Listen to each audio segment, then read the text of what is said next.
Bilstein B8 dampers, Bilstein B6 dampers versus Koni. What are the biggest differences between the two? With Bilstein, personal experience on this car, we've been running the Bilstein B8 for around 8 years, 8 to 10 years. And the experience of Koni comes from their catalogue, i.e. the specs that they give, and also the feedback from customers that have fitted Koni to their car.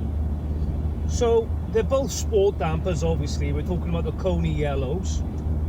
And the B6 Bilstein and the B8 Bilstein are also sport dampers. The difference between the B6 Bilstein and the B8 Bilstein is the length of the damper. So the B8 are shortened dampers, so you can use them with lowering springs.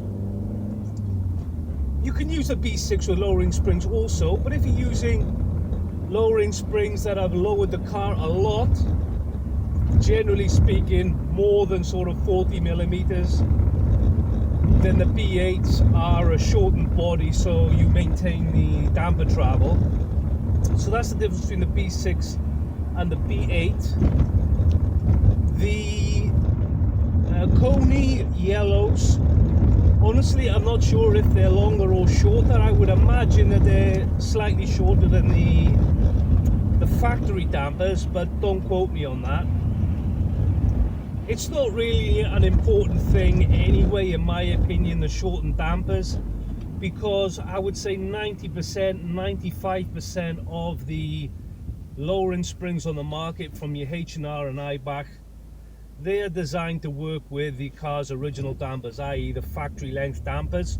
So like I said, I don't believe it's an issue, shortened dampers or not. Just using the B8 on this car because these springs lower the front by, I think, like 60-65 millimeters, which is a lot. So that's an extreme example, so we went with the B8 rather than the B6. Other differences between the Koni and the Bilstein is the Konis, depending on the application, but they tend to be adjustable. The front dampers tend to be adjustable, and they can also, the Koni yellows can also be adjustable on the rear. But to adjust on the rear, a lot of the applications you need to actually take the damper off the car, because you need to turn the bottom of the damper independently of the top of the damper. So for me, that makes it, they may as well not be adjustable, because it's such a long time between making the adjustments.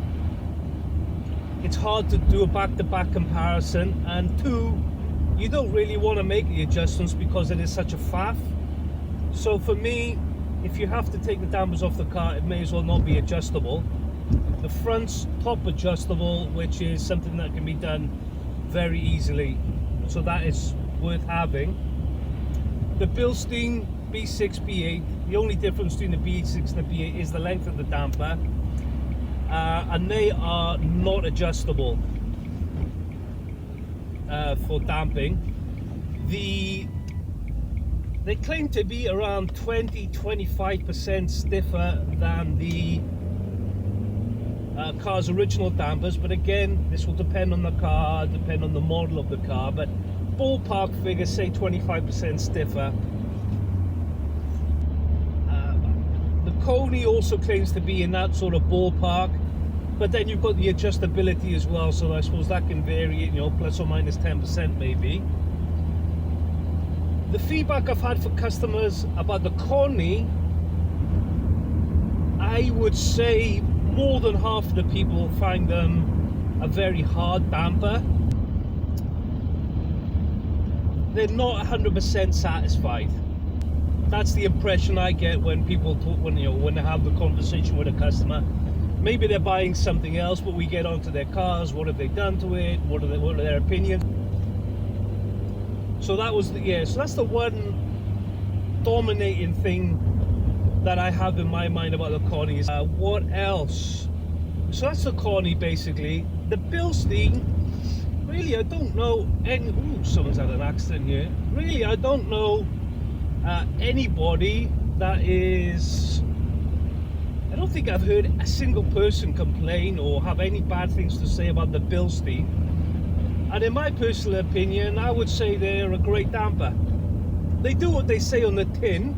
Whether you need a sport damper is a conversation for another video, so subscribe to the channel.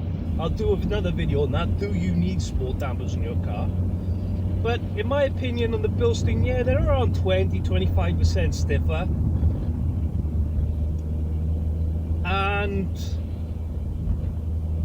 that's it, they're fine. They did exactly what I expected them to do. With regards to strength and long life, I would say they're both the same. I mean, I don't recall anybody saying that, you know, that they were shocked that, you know, their Bilsteins only lasted X amount of years. I mean, everybody has been satisfied with the service life of the dampers that they've had. So I don't think there's any issues between the two with regards to how long they last or how tough they are. I think that's a non-issue. And basically, guys, that is it for the differences. The Konis can be adjustable. I would check the catalog, go to the Koni website. So here's an example from the Koni website. If you go to Koni.com, go to Home, Cars, Products, Sport Tuning, or on the right, Koni Automotive Products. There's got a link there, catalog. Click that, select your car. So in this example, we're looking at the Audi A3 Quattro. So it gives you the details here. This particular car's got 55 or 50mm dampers on the front. But anyway, go to the right once you've found your car details, and it gives you the product ranges available for this car, for your car, for the car that you selected. So in this case, we've got Special, Active, STRT, and Sport. This is what this video is about, the Sport. You've got front and rear, and then it gives you the code for the front and the rear. And then you've got an eye next to it. If you hover over that eye, it gives you the details. So on the 8V, it's externally adjustable by means of a top on the, without removing the shock absorbers from the car, and it's a gas charged shock absorber. So the fronts are adjustable.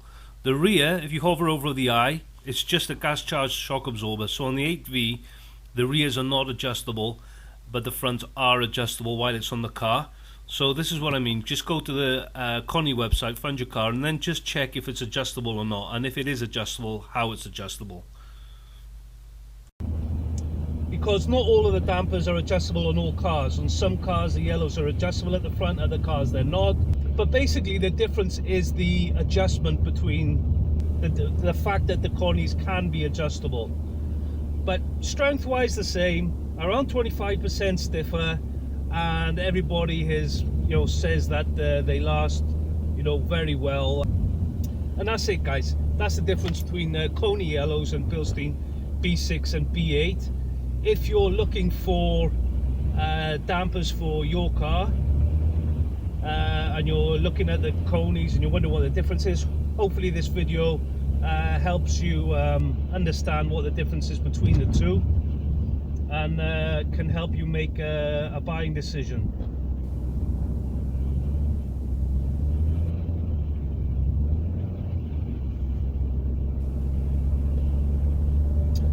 So as always, thank you for watching. Please subscribe to the channel, vote in the video. I'll see you again next time.